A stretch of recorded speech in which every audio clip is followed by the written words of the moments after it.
Joe Rogan returns to Spotify with new interview as Jon Stewart defends the podcast host, THR News.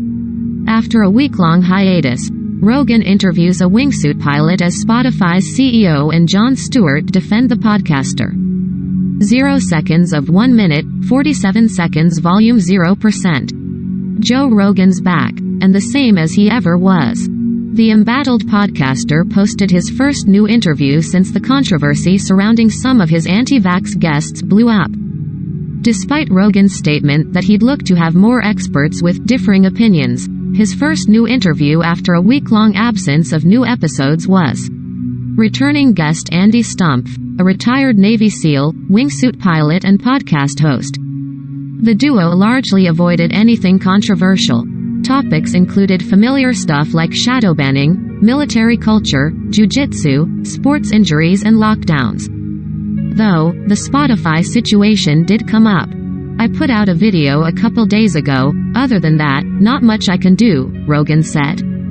When you're hearing it from people who are losing the information attention game, people like CNN, when they're calling for other networks or shows to be censored or limited, it's like, just do better.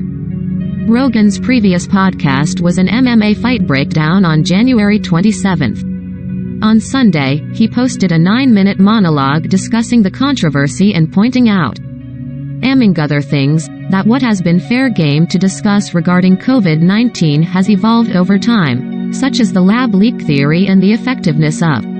To be fair, Rogan didn't pledge that his very next guest would counter the misinformation spread by previous anti-vax guests, such as Robert Malone, but rather said, I would like to talk to some people that have differing opinions on those podcasts in the future.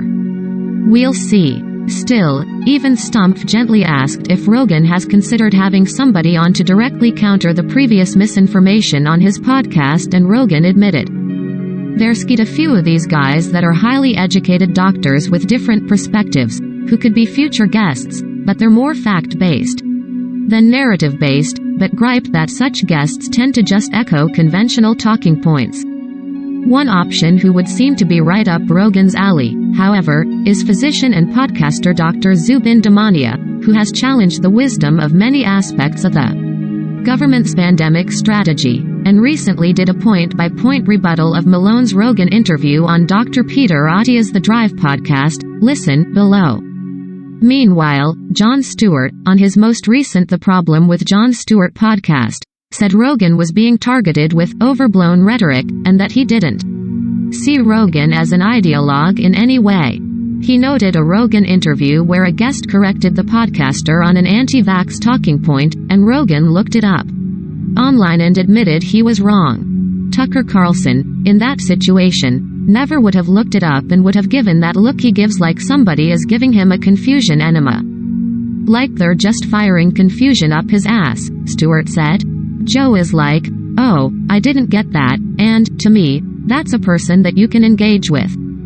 He has 4-hour conversations that are expansive, and he may say some things that are misinformation and may platform people that you think are wrong, but to single that out as something so egregious.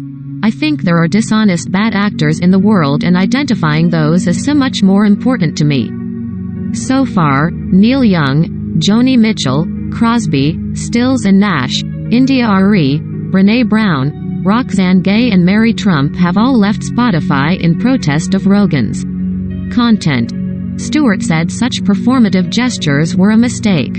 Eric Clapton is on platforms that Rogan's on, and he's fucking psycho, Stewart said of the rock legend and vehement anti-vaxxer. Don't leave. Don't abandon. Don't censor. Engage. Spotify's CEO also reportedly defended Rogan's show at a company town hall this week. There are many things that Joe Rogan says that I strongly disagree with and find very offensive, Daniel Ek said, according to a transcript published by The Verge. If we want even a shot at achieving our bold ambitions, it will mean having content on Spotify that many of us may not be proud to be associated with. Not anything goes. But there will be opinions, ideas and beliefs that we disagree with strongly and even makes us angry or sad. I want to remind everyone of our mission. We want to get to 50 million creators and a billion users. And to be a true platform and achieve this ambition, it's really critical that creators are able to use their voice independently. And it's also critical that we have diverse voices on our platform. We're not in the business of dictating the discourse that these creators want to have on their shows. During the company's earnings call this week, Ek acknowledged it was too early to know what kind of subscriber churn could be attributed to users dropping their subscriptions because of Rogan, who has a massive audience on the platform.